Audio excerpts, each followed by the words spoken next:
what happened. There was a hurricane. No, before that.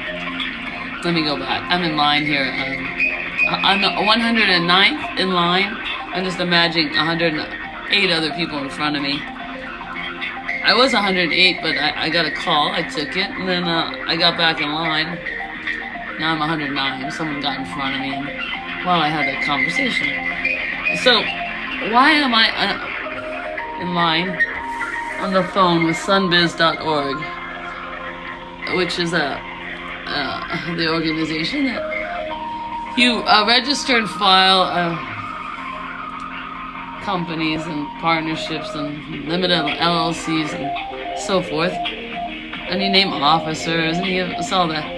I had a company. I had 3 companies, and now I don't, because I didn't do my annual report.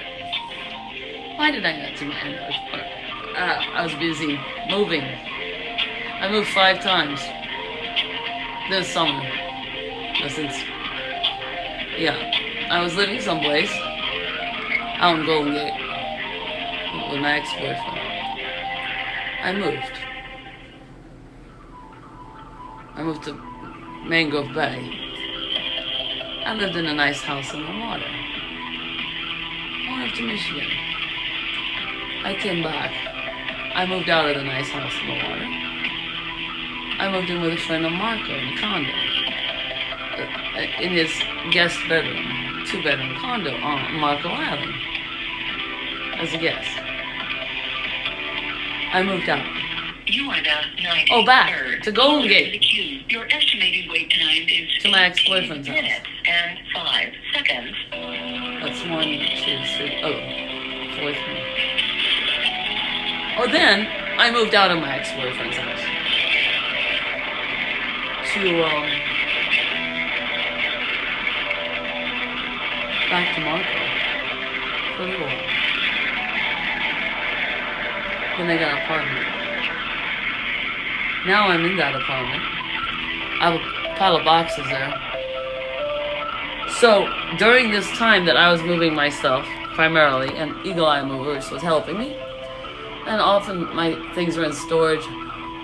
I had my driver's license changed 5 to 6 times, addresses, registration for cars, insurance, bank accounts, all changed address, all credit cards canceled, reordered, in the mail. Oh, I'd also had another address in One, Michigan. It was supposed to be my summer address, but I turned out not to stay there. I changed address. So while I'm waiting to have money by way of ATMs and cards and credit cards that are flying around back and forth between all these different address changes, I must have missed my mail from Sunbiz, where, this is what I'm telling him to tell Sunbiz once I get in. I'm going to try to abbreviate this for Sunbiz. I just want to say I want to reinstate my company. It wasn't just a company, it was called the Broward Chess Club. And then I had 2 DBAs underneath it. I had Paradise Chess Club, which I can't find, because then I remembered I embedded it as DBA. You can do that. You can have one corporation and have multiple DBAs. And I have to have multiple companies. It's all under the one thing. So, yeah, I found out it expired over the summer. Oh, and there was a hurricane. Oh, God, how did I forget the hurricane? There was a hurricane during all my moves. And I started the Yana Show, my live stream YouTube channel. And I didn't know the technology. I didn't have the equipment, so I invested in setting up my sound studio and show in my car, and also here in this apartment, which is finally set up with a projector and all. It's looking nice, but I've been to hell and back. Oh, did I mention in the process of my breakup that 2 months after I had left my ex-boyfriend, I'm going to turn this down. 2 months after I left my ex-boyfriend, and 2 days after Hurricane Ian hit on a Sunday, I was in the Seed to Table, the grocery store up here in Immokalee. It's a very nice grocery store owned by Alfie Oakes and the Oakes family. I'm a big fan of I was a big fan of Seed to Table. I was there 2 months after I'd broken up with my ex. caller in the queue. Your Filming. estimated wait time is 16 minutes. 16 minutes. Oh, good. I have time to tell a 55 story. seconds.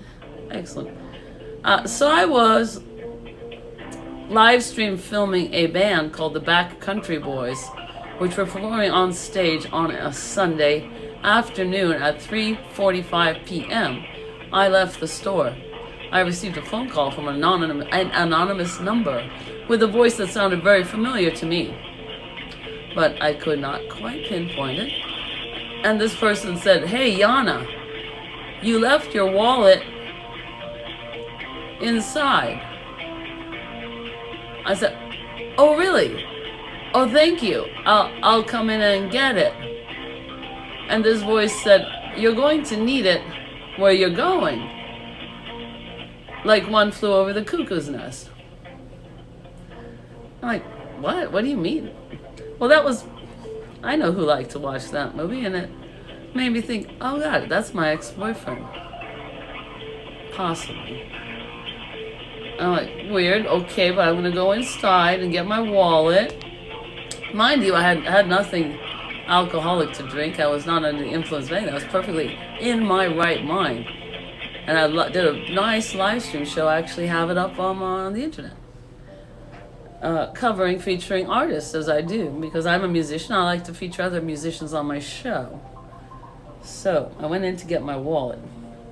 I could not find this person. I called this person, texted. They did not reply. So I spent an hour trying to find out where my wallet was. Who was this person that had called me anonymously to tell me they had my wallet? He had my wallet. I went upstairs, asked the management, did they call me? No. Asked the store managers, they knew nothing about this.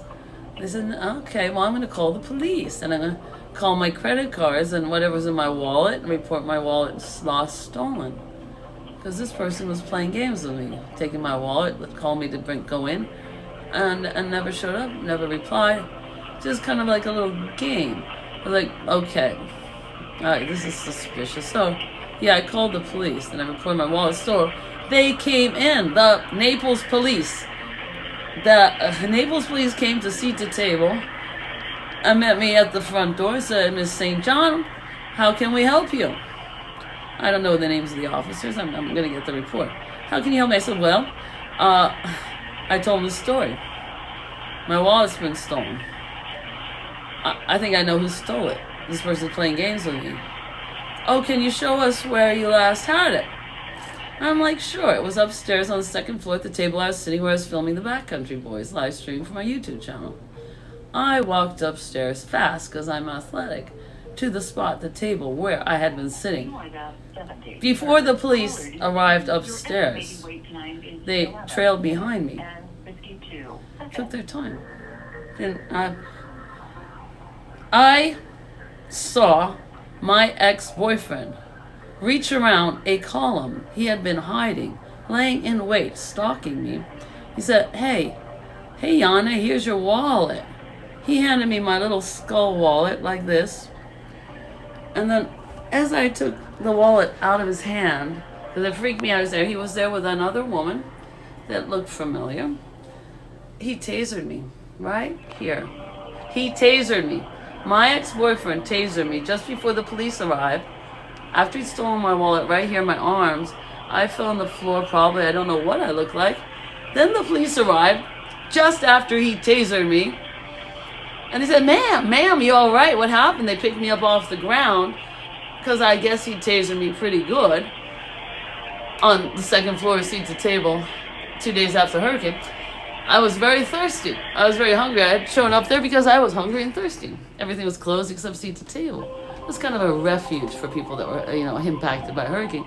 So, and I admired them because they were the first ones to open the day after the hurricane. They had coffee, even though the line was hot. The line was long. It was hot coffee. First hot coffee after the hurricane. First store open. I was like, damn, these guys are really supportive of the community. Anyway, I like the whole patriotic. I like the farming, all that. It's fantastic. How long they've been in town, the success story. Good for you. The patriotism, talking about freedoms and rights and all that. Anyway, I'm a big fan of the store. I was. That's why I live stream them, to give them support. Well, So, as I'm on the floor, after I've been tasered by my stalking ex-boyfriend, in the store, attacked, I have photos of the taser marks. Two little vampire, two red marks, two red burn marks, just like that, spaced about yay far apart on my arm, burn marks that I noticed after I was released from jail. Why did I go to jail? I went to jail for my safety and protection. My ex-boyfriend and I had done reciprocal trust. He was even though we'd broken up 2 months later and he attacked me, he was legally, on paper, at that moment, my medical power of attorney, which means he could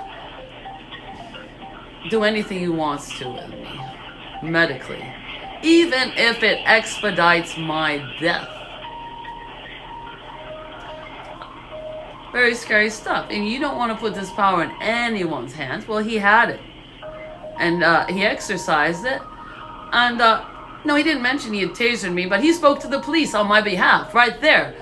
He was there. He's like, oh, this was my ex-girlfriend. I know her. She's been 3 sheets to the wind. I think she's intoxicated. She's crazy. She's acting like a lunatic. Everyone's complaining about her. I'm going to Marchman Act me. He Marchman Act me, so the police said to me, they call her an ambulance, he said. She needs medical attention. Oh, So he's acting like I have health problems. I have drug problems, alcohol problems. That's why I'm on the floor. Not because he tasered me, because they didn't see he tasered me. I didn't realize I'd been tasered. I couldn't speak for myself. It was only later after I looked at my arm and I'm like recollecting, remember, why was he in the store? After I've been in jail and had time to think about it. Why the hell was I in jail? I was not arrested. No, but I was handcuffed by the police. They gave me 2 options. They said, ma'am, we're going to have to ask you to leave the store, step outside. Why? What in the hell? How is this turnaround? I called you for help about my wallet being stolen, remember? And now you're turning into, I'm being Marchman Act, I'm crazy, and my ex-boyfriend's there, in power of me, calling an ambulance, and they literally have an ambulance there with a stretcher, and they want me to lay, ma'am, you're not well, we need you to lay in the stretcher, and we're going to load you up into the ambulance. I'm like, no, I'm fine, I do not need I decline medical attention. Why are you arresting me? We think you're intoxicated. Please give me a test. No, we're not going to give you a test. We're not going to give you a sobriety test. I want to speak to my attorney. Ma'am, blah, blah, blah. I will exercise the right to remain silent. Please read me my Miranda rights. Motherfuckers did nothing. Ma'am, we can't let you, I want to go home. We can't let you drive. I'm not in my car. I live right over there. I'm going to walk. We cannot let you walk home. You might hurt yourself. I don't need a babysitter. I'm 53 years old. I have nothing to do. Ma'am, if you don't cooperate, we're going to have to take you to the jail. I'm like, ma'am, it's for your own good, for your own protection. They handcuffed me tight. Put me in the back of the patrol car, closed the door, and did not turn the car on in the hot sun. I was baking, hot, handcuffed. I have chronic back and neck pain, and my wrists are bony, and the metal was digging into me, and they said, ma'am, we're going to ask you to sit back. I'm like, it hurts. If I sit back, the metal will dig into my wrist and it's cutting me. Ma'am, we don't care. And they're like, I don't care. Okay, may I please have some water? I'm very, very thirsty. I'm literally dying of thirst. I swear I've not had anything to drink for the last 2 days. There's been a hurricane, boil-only water, and I've not been drinking. I've been stressed out, and so the hurricane, I haven't had anything to drink. That's why I came here to get water. No water. And they just ignored me. I was pleading, begging them, and I was nearly fainting in the hot car. I was almost passing out. And then not because I had medical problems, because they were making me pass out. They're trying to make me pass out. So ma'am, you don't look well. Do we need to put you in the ambulance? I know. No, do not. I am well. I took all my strength. No, I am well. Please take me please take me to jail. And there's my ex-boyfriend out there. Hey, look, she's fainting. Get her in the ambulance. Why did he want me to go in the ambulance? Because he had power of attorney, medical power, so he could have control, so he could do bad things to me. And I was like, no, I'll go to jail. Please take me to jail. Please, and when can I get water? And they didn't tell me anything, nothing. Eventually, they took me to jail. I'm like, when do I get water? When do I, orange jumpsuit. When do I get water? All your possessions, ma'am. Please wear these shoes. And jail, slam, overnight in jail. And I was living. I spent the night in jail because that was the Marchman. First time I spent the night in jail. It was not trespassing. I was abused. I was abused girlfriend. I was abused post breakup, and I was attacked physically, financially, legally attacked. It was a conspiracy, and that is my story. Then I was so yeah. Why have I not taken care of this? All goes back to why I'm on hold. So my companies, my enterprises have been shut down since I did not have time while I was incarcerated or hospitalized or Marchman Act or Baker Act or trespass, all things that happened to me during this time, all due to this breakup, this horrific breakup that no woman should ever have to experience. Yeah, that's what I'm going through. Don't ask me how much it cost me in lawyers for my criminal defense. After I was released from jail, this another time actually arrested at Seat to Table. I went into Seat to Table thinking I would be welcome, not thinking that this Marchman Act issue had anything to do with them not welcoming me back to Seat to Table, but apparently that qualified me that upon arriving to Seat to Table at the bar on the second floor and going up to the bar a month later to ask to order a beverage, the manager, Scotty, said to me, Scotty, the manager on the second floor of Seat to Table, came up to me. He's a friend of my ex-boyfriend's and has been ordered by him. If you ever see my ex-girlfriend, trespasser. So he did. He said, ma'am, you are not welcome here. If you don't leave trespassing, I'm like, why? Oh, you're resisting. They had police right there. Ma'am, you're under arrest. And I said, why? Ma'am, you're resisting.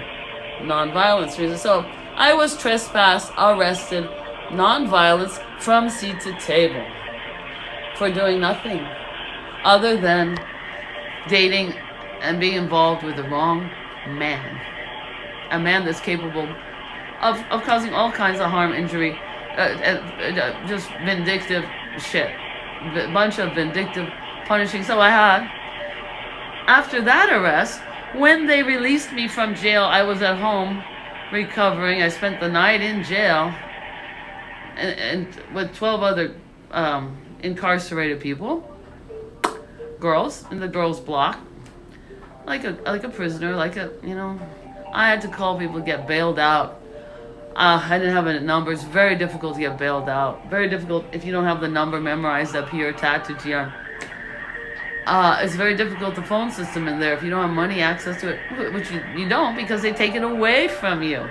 So you're at the mercy of the other girls help, because they have numbers, they know how to use the phones, and they help me to get out. The other girls help me to get out by helping me to make a phone call out, to phone a friend, to post bail for me, for like to come bail me out. So the next morning around 9 a.m. I was released from jail. I had no vehicle. I had my car keys. I had to call a friend to pick me up because I had no transportation. And when they give you your money back, they give it to you in a check, so you have no money. On my phone had died, I had no battery, so I basically had no phone. Again, when you're released with nothing. You're just released to walk, all out through the government center. Find a friend, ask for help, like you're goddamn you know, like you're nobody. You feel like, how did my life come to this? I wasn't doing anything. I don't deserve this. I'm an innocent person. I am an innocent person, and I'm now being forced because I don't want to take it to trial to plead that I am guilty. So that's what I did in court with my $5,000 criminal attorney, criminal defense attorney. I paid $5,000 plus $500 fine, no probation, no jail, thank you, to plead guilty, to say I'm guilty, no contest. It means I don't want to go to court. I don't want to drag it out.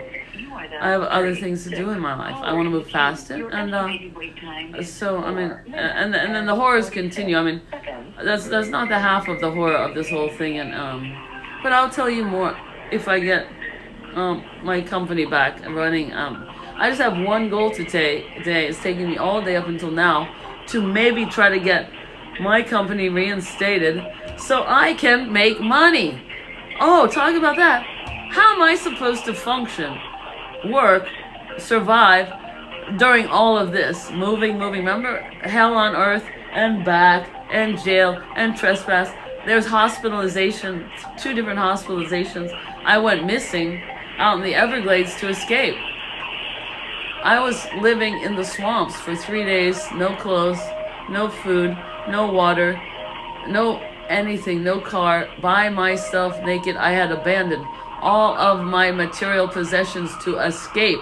There was nothing out there besides me, a 53-and-a-half-year-old woman, naked in the swamps with the alligators for 3 days and 3 nights.